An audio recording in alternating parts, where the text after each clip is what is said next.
Oh,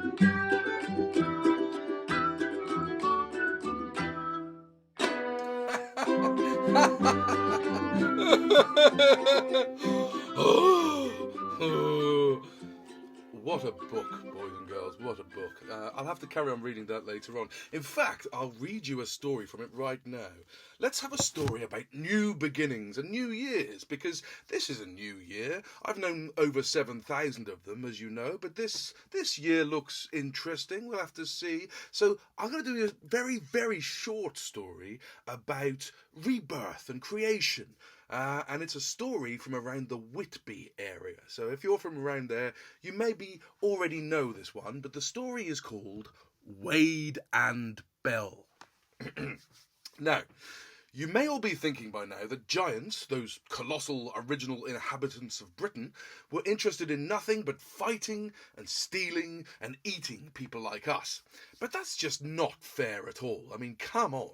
Only somewhere in the region of 99% of giants were actually like that.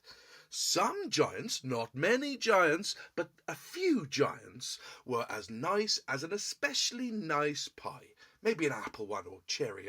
That's how nice they were.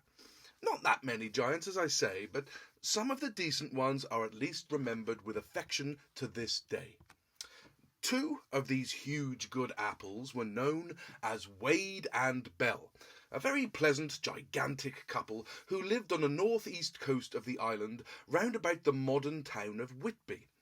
Well, you could say that they lived in the Whitby area, but it would actually be more accurate to say that they made a lot of it with their own huge bare hands. Like many giants, they were big enough to lift whole hills and throw them around, and that they did, and more. Each morning Bell would rise and roar, "Come on, Wade, wake up, you lazy whale face, there's things to build," while the strong but silent Wade only gave her a wink, and, both grinning as if it was their first ever job, the two of them would stomp off for a day's mighty landscaping. The castles of Mulgrave and Pickering, for instance, were each personal projects of Wade and Bell, so the people say. The couple only had one hammer between them, so when one needed to use it, the other would hurl it across the countryside, and then go. That was just a little thing they had going on between the two of them.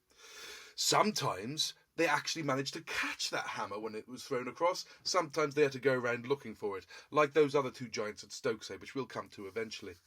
Anyway, these days, however it went down, this throwing hammers around business would be considered an extremely unsafe work environment. Oh, and then there's the ancient road up there known as Wade's Wife's Causeway. Actually, it's got quite a lot of other names, actually. Let's go through it. There's Wade's Causeway or the Old Wife's Way. But the point is, people say that it was built by the two of them. It's not called Wade's Wife's Causeway for nothing. People who like to consider themselves experts on this sort of thing, having read lots of books, insist that the Romans built this road, but they actually only came along and smartened it up when they came across the existing road over 2,000 years ago. The road itself was thousands of years older than that.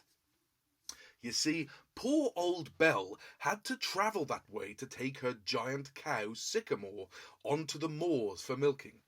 This big, beautiful heifer stood at least 50 stories tall, and the milk from her colossal, swinging udders made cheese, yogurt, and cream and all sorts of things for hundreds of villagers for miles around. Bell believed in being friendly to the locals rather than scoffing them down, and she and Wade were beloved in return. The milking journey, however, was a pain, even for a milkmaid with legs as long as Bell's. "Oh, Wade," she would grump, "I fill up trips to the sun and back. Oh, me legs, I'm covered in mud, you know, up to me flipping knees. It's no good, lad. What do we do, Wade? What do we do?" she would often complain when she got home, sinking her gigantic hot feet into a cool lake to chill them out. And so Bell and Wade built the shortcut specially. Wade went on ahead, scooping up all the earth he could to build a raised walkway in a straight line for several miles. This is how the great bowl known as the Hole of Hawkham came to be. And when he'd finished, he dropped all the extra earth he had in a spot which is now known as Blakey Topping. While Wade was doing this, his wife was busy following behind with her apron full of mighty rocks to pave the road. Sometimes her apron split under the weight of the stones, and the jumbles that fell became stone circles all around that area. But eventually the work was done, the road was built, and all the villagers came out to applaud the clever giants, and a special cream tea was laid on to celebrate the road's opening, with cream buns and cheese sandwiches, courtesy of dear old Sycamore herself, and those enormous swinging udders. Well, this was a long time ago, as I say. I can barely remember it myself. And nobody knows for sure what became of Wade and Belle, though hopefully they weren't murdered by Jack the Giant Killer or one of his crazy fans. And now, as you travel around North Yorkshire, the apparently natural beauty you see all around you is a lasting testament to the wondrous building craft of Wade and Belle. And so, those are two giants at least, who will always be remembered with fondness and cream. The end. As I say, it's a very short story, and it's not the only British folktale involving an enormous cow. There is also the tale of the dun cow, which mixes in with Mitchell's Fold in Shropshire. I think that's a story I might need to retell later this year. I think this is going to be a busy year. So, I hope you enjoy all the stories that are still coming your way. Happy New Year!